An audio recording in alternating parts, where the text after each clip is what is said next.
안녕하세요. 저는 경기도 포천에서 갈비집을 운영하며 살고 있는 33살 여성입니다. 우연히 시작한 가게가 성공을 거둔 덕분에 곧 2호점 개업을 앞두고 있는데요. 오랜만에 휴무일이라 가게 정리를 하며 라디오를 듣다 옛날 생각이 나 사연을 쓰게 되었습니다. 요즘에는 인터넷이 많이 발달해서 SNS로 홍보를 많이 하고 필수가 되었는데요. 저는 개인적으로 SNS로 가면 치가 떨리는 사람입니다. 그 이유는 다름 아닌 저희 막둥이 신우 때문이에요. 처음에는 그저 신기하고 재밌어 보였는데 시간이 지날수록 사람을 지배하더라고요. 그걸 직접 눈으로 겪었으니 치가 떨릴만도 하죠. 제가 SNS를 싫어하게 된 사연, 지금부터 제 이야기를 들려드릴게요. 저는 위로 오빠, 아래로 남동생이 있는 3남매로 비교적 유복한 가정 환경에서 자랐어요. 남들은 저를 보고 흔히 금수저라고 표현을 하더라고요. 하지만 저희도 처음부터 가정 환경이 부유했던 건 아니었습니다. 제가 중학생이 될 무렵 아버지가 정년 퇴임을 하셨습니다. 그동안 모아둔 돈과 퇴직금으로 앞으로는 집 걱정 없이 살자며 낡은 빌라를 하나 매입하셨는데 빌라가 있던 지역이 재개발이 되면서 상당한 여유자금이 생기셨어요. 투자에 대한 정보도 모르고 계셨고 그저 월세와 전세를 전전하며 살지 않아도 된다는 희망 하나로 그 빌라를 매입했던 거였죠. 건설 현장에서 현장직으로 근무를 하시며 힘들게 저희를 키워오셨는데 우연한 기회로 저희에게 커다란 복이 되어 돌아온 케이스였죠. 그래서 부모님은 그때부터 부동산 사업을 시작하셨어요. 물론 드라마에 나올 법한 거물들처럼 사업을 거창하게 하는 건 아니고 강남의 아파트 한 채와 상가 건물을 보유하고 계시고 신촌에 오피스텔 건물을 지으셔서 월세를 받으며 노후를 보내고 계십니다. 어려움도 알고 동시에 여유도 같이 알았던 저는 늘 부모님이 말씀하시는 대로 겸손하게 살아왔어요. 가진 자일수록 어려운 사람을 도우며 살아야 하고 베풀며 살아야 한다고 늘 말씀하셨거든요. 또 부모님은 자식들에게 기대기 싫다며 저희도 스스로 인생을 개척하며 살으라고 하셨어요. 그래서 진작에 재산도 미리 나눠주셨고 볶아먹던 삶아먹던 알아서 하라고 말씀하신 상태입니다. 부모님을 모시고 사는 큰오빠 내외에게는 강남의 아파트 한 채와 상가 건물을 저에게는 10억의 현금을 주셨고 남동생은 결혼 후 독립을 하게 되면 오피스텔을 증여해 주신다고 했어요. 저는 언젠가는 저만의 음식점을 차리는 게 꿈이었습니다. 그래서 대학도 호텔 조리학과를 전공했고 졸업하자마자 바로 취업을 했습니다. 크고 작은 호텔에서 한식, 양식 할 것 없이 경력을 틈틈이 쌓았어요. 4년 정도의 시간이 흘렀고 28살이 되던 해에는 TV에 자주 나오는 유명 셰프의 식당에서 보조 셰프로 일을 하게 되었죠. 워낙 유명하신 분이라 같이 일한다는 것 자체가 영광이었습니다. 호텔에 방문하셨던 셰프는 제가 만든 음식을 드셔보고는 함께 일하자며 스카우트 제의를 하신 거였죠. 그렇게 보조 셰프로 일을 하며 많은 것을 배워가고 있을 때 셰프님의 소개로 지금의 남편을 만났어요. 남편은 셰프님이 운영하시는 식당의 당부 손님이었어요. 저보다는 3살이 많았고 디자인 회사에서 근무하는 평범한 직장인이었습니다. 우연히 식당에 방문한 남편이 저를 보고 첫눈에 반해 셰프님에게 저를 만나게 해달라고 부탁한 거였죠. 자랑은 아니지만 저는 나름 곱상하게 생긴 외모였거든요. 처음에는 누군가를 소개받는 것이 굉장히 낯설고 어려운 일이었지만 평생 일만 하면서 살 수는 없지 않느냐는 셰프님의 말씀에 남편과 만남을 시작했어요. 늦은 밤이 되어서야 식당을 마무리하고 퇴근을 했는데 남편은 그런 저를 매번 집에 데려다 주었고 주말에 쉬는 날이면 식당에 방문해 제가 만든 요리를 먹고 싶어 했어요. 적극적으로 대시한 남편에게 저도 조금씩 마음을 열게 되었고 그렇게 연인 사이가 되어 결혼했습니다. 제가 모진 말을 해도 저만 바라보고 저를 위해주는 그 마음 하나만 믿었거든요. 다행히 시부모님도 마음이 따뜻하고 좋으신 분들이었습니다. 제가 결혼을 하기로 결심하고 처음으로 시댁으로 인사를 가던 날 오늘만은 남이 해주는 음식을 먹어야 한다며 상다리가 부러지게 음식을 대접해 주셨어요. 평소에 얼마나 고생이 많냐며 처음 보는 저에게 과할 정도로 많은 것을 챙겨주셨죠. 시어머니는 혹여나 제가 부담스러워할까봐 조심스레 이야기를 꺼내셨어요. 우리 아들이 결혼하고 싶은 여자를 데려온다길래 긴장했는데 막상 만나보니 왜 결혼을 한다고 했는지 알 것 같네요. 먼저 이야기를 들어서 그런가 인상도 좋고 우리 아들이랑 잘 어울리네요. 앞으로는 우리 집에 오면서 내가 맛있는 거 많이 해줄게요. 우리 가족이 된 걸 환영해요. 저는 긴장되고 굳었던 마음이 언제 그랬냐는 듯 사르르 녹았습니다. 그리고 의외의 복병을 만나게 되었는데요. 갓 20살이 된 늦둥이 신우였어요. 바로 그 문제의 신우입니다. 남편과도 워낙 나이 차이가 많이 나고 늦둥이로 태어난 탓에 많은 관심과 사랑을 받으며 자랐거든요. 하지만 뭐든지 과하면 탈이 난다고 하잖아요.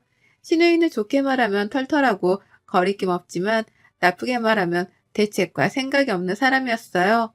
저도 처음 봤을 때는 나이도 어리기에 그저 귀엽기만 했어요.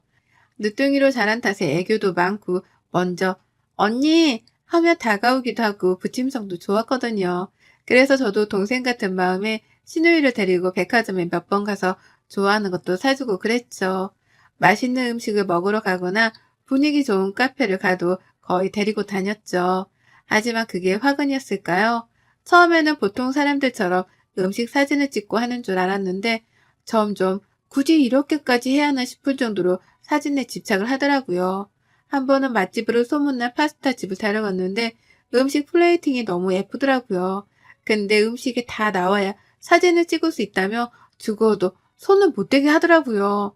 결국 모든 음식이 차려지고 신우이가 사진을 찍은 뒤 식어 빠진 음식을 먹어야 했어요.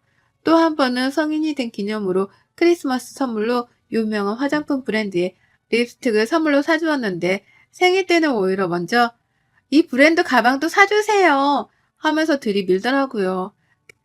그래도 생일이니까 하는 마음에 덜컥 사줬죠. 나중에 신우의 SNS를 우연히 보게 됐는데 처음에는 일상을 공유하는 사진 위주였다가 점점 명품을 자랑하거나 부유한 사람이다라는 걸 과시하는 듯한 뉘앙스로 변질되어 가더군요. 실제로 협찬 문의가 여러 군데서 오기도 했고 신우이는 대학까지 휴학하며 집에 틀어박혀 SNS에 점차 지배당하게 되었죠. 잠자고 밥 먹는 시간, 화장실 가는 시간 외에는 별도의 스케줄을 짜서 움직이더라고요. 협찬으로도 모자라 무리하게 명품을 산다던가 먹지도 않고 입지도 않은 제품을 구매해서 리뷰를 한다던가 무언가 잘못되었다고 생각이 들기 시작했어요. 그러다 결정적인 사건이 발생합니다. 제가 근무하는 식당도 맛집으로 소문난 곳이에요.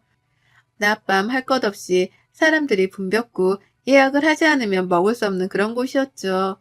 신우이가 한 번은 제 식당에서 친구들과 식사를 하고 싶다길래 어렵사리 자리를 마련해 두었어요. 아니나 다를까 여러 대의 휴대폰으로 사진도 찍고 개인 방송도 하면서 4시간은 죽치고 앉아있더라고요. 보는 제가 다 민망할 정도였어요. 안 되겠다 싶어 퇴근하고 집에 가서 잘 타일러 봐야겠다고 생각했습니다. 그날 저녁 시댁에서 저녁을 먹기로 했기 때문에 일찍 퇴근하고 시댁으로 갔습니다. 신우이는 저에게 반가운 목소리로 언니 왔어요? 나 부탁 하나 있는데 들어줄래요? 라며 안기는 거예요. 무슨 부탁인데요? 들어줄 수 있는 거면 들어줄게요. 말해봐요. 역시 언니 짱! 다름이 아니라 저 컨텐츠 하나 찍는데 컨셉이 명품녀거든요. 근데 제가 돈이 없잖아요. 이번에 회사랑 새로 계약하면서 입지 조건이 더 좋아졌거든요. 조회수 많이 나오면 두둑하게 챙겨드릴게요. 그래서 그런데 언니 카드 한 번만 빌려주면 안 돼요? 네? 카드요? 아무리 그래도 카드는 좀 그렇죠. 얼마나 쓸 건데 그래요? 다시 환불할 거예요? 예이! 언니, 자존심 있지 환불은 무슨 환불이에요. 그냥 제 선물 사준다 생각하고 투자해 주시면 안 돼요? 아가씨, 한두 푼도 아니고 매번 이렇게 해주는 건 좀 아닌 것 같아요.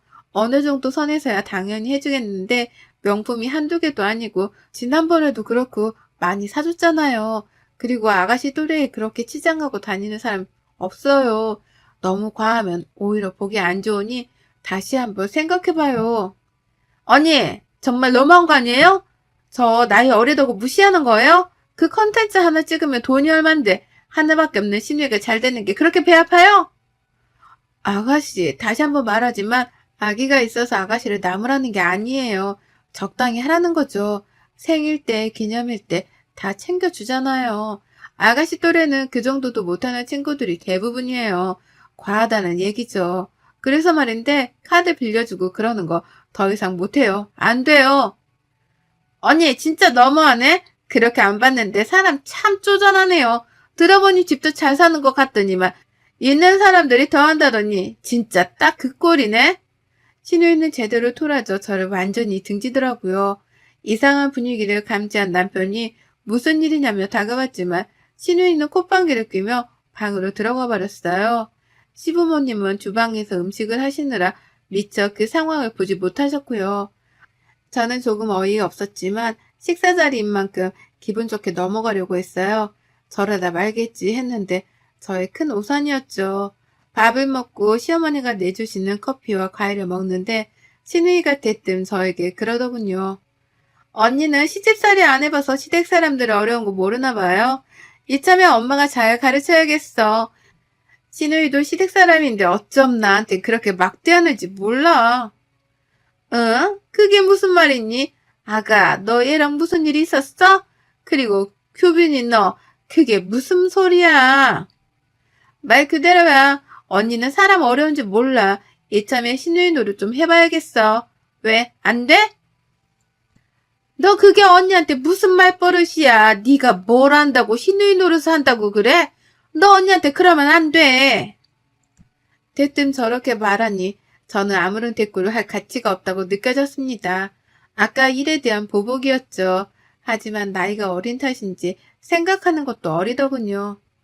언니, 말해봐요. 아까는 그렇게 따박따박 말 잘하더니 왜, 쫄려요? 예, 너 그게 새언니한테 무슨 말버릇이야. 조용히 안 해? 저는 대충 넘어가려고 했지만 도저히 그냥 두면 안 될 것 같아 차분히 말하기 시작했어요. 아가씨, 제가 말했죠.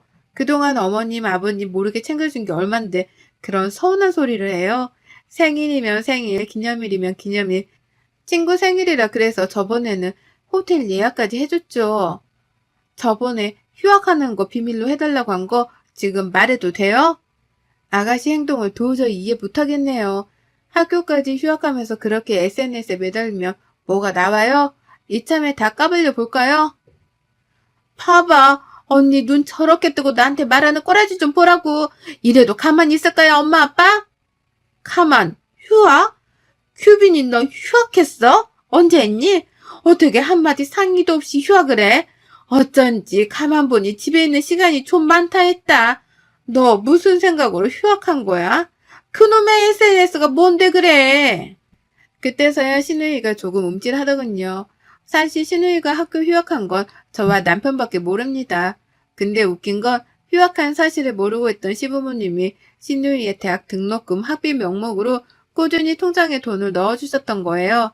신우이는 그 돈으로 명품을 사고 놀러 다녔고요. 아가씨, 내가 이런 말까지는 안 하려고 했는데 뭐 사줄 때마다 영수증 간직하는 버릇이 있어요, 내가. 지금 이거 뭔지 알죠? 그동안 내가 사준 것만 해도 웬만한 직장인 연봉은 될 건데 어머님 아버님이 보내주신 등록금 용돈 그거 다 뭐 했어요? 내가 매번 오냐 오냐 하니까 내가 그렇게 만만해요? 신우이가 손윗사람? 적어도 나이 어린 아가씨한테 꼬박꼬박 존대해가며 대우해줬다고 생각해요. 근데 오히려 적반하장으로 시자 노릇을 하겠다니 기가 차네요. 감당할 수 있어요? 언니, 그래도 말 그렇게 하는 거 아니죠? 어머니 나도 신우이 되는 사람이고 나이 어리다고 무시해요? 내가 대학을 휴학하던 말도 무슨 상관이야? 내가 돈 벌어서 잘 먹고 잘 살겠다는데 그거 하나 도와주기 어려워요? 보니까 언니 친정도 잘 사는 것 같던데 있는 사람이 도와줘야지 왜 그렇게 속이 좁아요? 말 다 했어요? 여기서 내 친정 이야기가 왜 나와요? 내가 그동안 해준 걸로 부족하면 아가씨가 일을 해서 직접 사입고 사먹고 해요.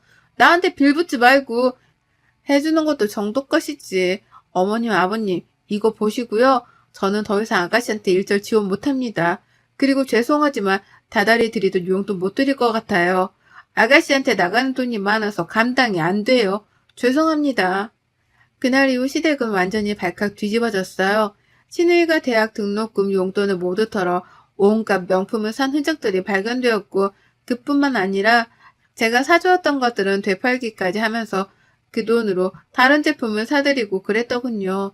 물론 휴학을 한 부분은 시부모님은 일절 모르셨던 상태라 더 심각했죠. 저는 그동안 제가 사줬던 모든 것에 대한 영수증을 남편과 시부모님께 보여드렸어요.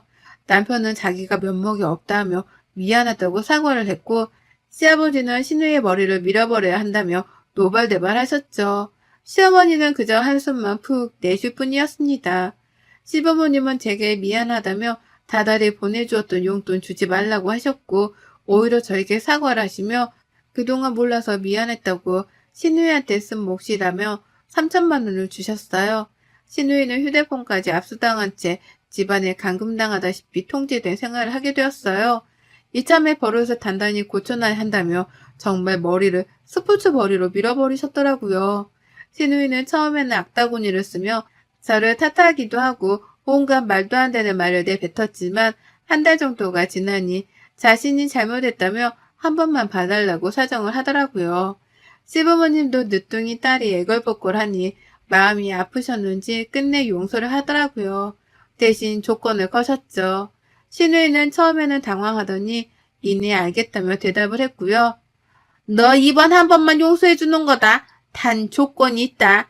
대학 등록금은 해줄 테니 그 이외의 용돈 학비는 네가 직접 벌어서 써라. 오빠나 언니의 도움은 바라지도 말고 무슨 수를 써서라도 네 스스로 알아서 해. 너도 20살이 넘은 성인이니 너 하나 간수는 잘하겠지? 그리고 새언니한테 제대로 사과하고 학교 기숙사는 어림도 없다. 거리가 멀던 짧던 집에서 통학해라. 알겠니? 그리고 마지막으로 다시 한번 그놈의 SNS니 뭐니 하면서 난리쳤다가는 호적에서 팔 줄 알아. 한바탕 소동이 사그라지고 여느 때처럼 바쁜 일상을 보내고 있었습니다. 남편과 모처럼 주말을 맞아 집에서 늦지막히 자고 일어나 TV로 영화를 보며 맥주 한잔을 하고 있었어요. 초저녁이 다 된 시간이었는데 누군가 저희 집에 찾아온 겁니다. 바로 신우였어요. 아가씨, 여긴 어쩐 일이에요? 이 시간에? 그 꼴은 또 뭐고요? 언니, 제가 지금 일하다 와서 꼴이 말이 아닌데 언니한테 사과를 하고 싶어서요. 들어가도 돼요? 일단 들어와요. 밥은 먹은 거예요? 일하면서 공장에서 밥도 주니까 그걸로 끼니 해결했어요. 제가 이제 일한 지 한 달 됐는데 오늘 월급 받았거든요.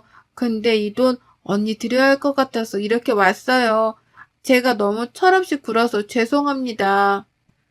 돈을 벌어보니 알겠더라고요. 언니의 진심을 몰라줘서 제가 너무 한심해 보이더라고요. 정말 미안했어요. 저 열심히 살아서 예전처럼 언니랑 쇼핑도 가고 잘 지내고 싶어요. 미안해요, 언니.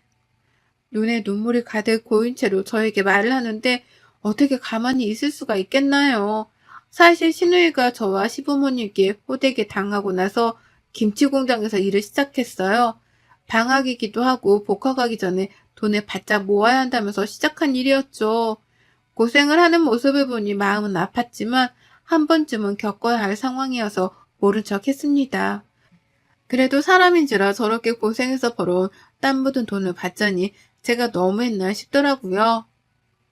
언니, 저 정말 느낀 게 많아요. 저는 그저 언니가 돈이 많은 사람이어서 해줄 수 있는 줄 알았어요. 제가 돈을 벌어보니 100원짜리 하나가 그렇게 소중하더라고요. 정말 죄송해요, 언니. 저 다시는 사치 안 부리고 쓸데없는 고집 안 피울 거예요. 오빠나 엄마, 아빠한테도 미안하고요.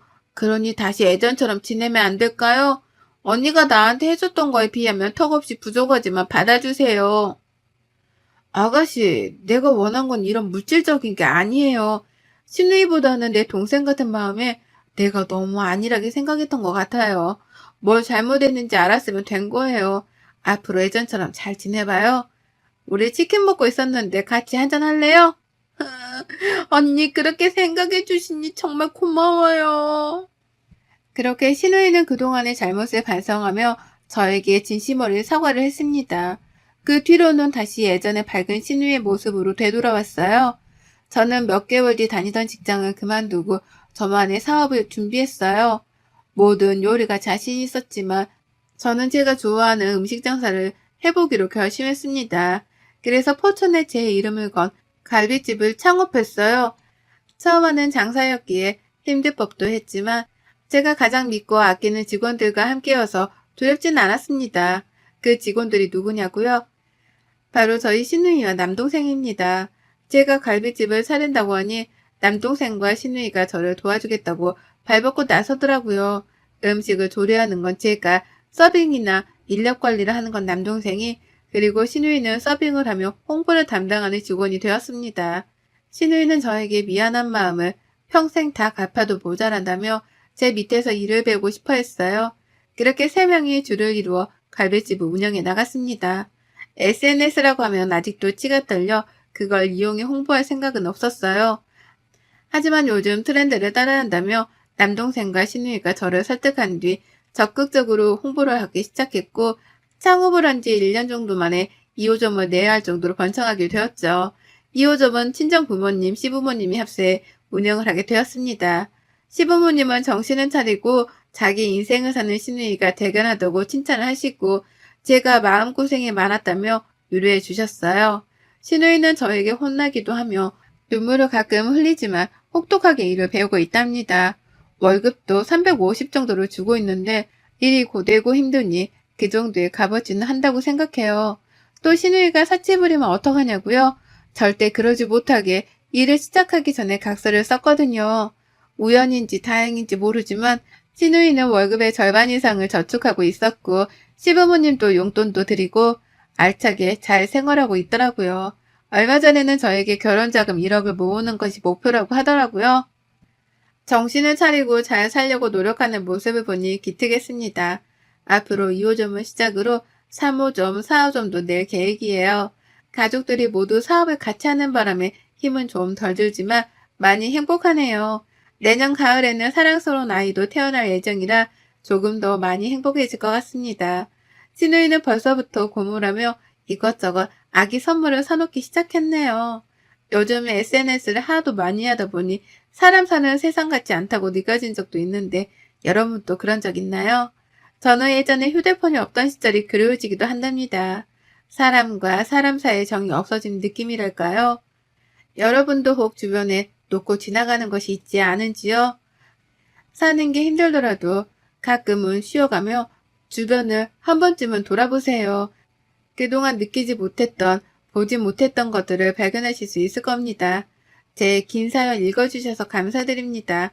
행복하세요. 여러분의 생각은 댓글로 남겨주세요. 오늘도 시청해주셔서 정말 감사합니다.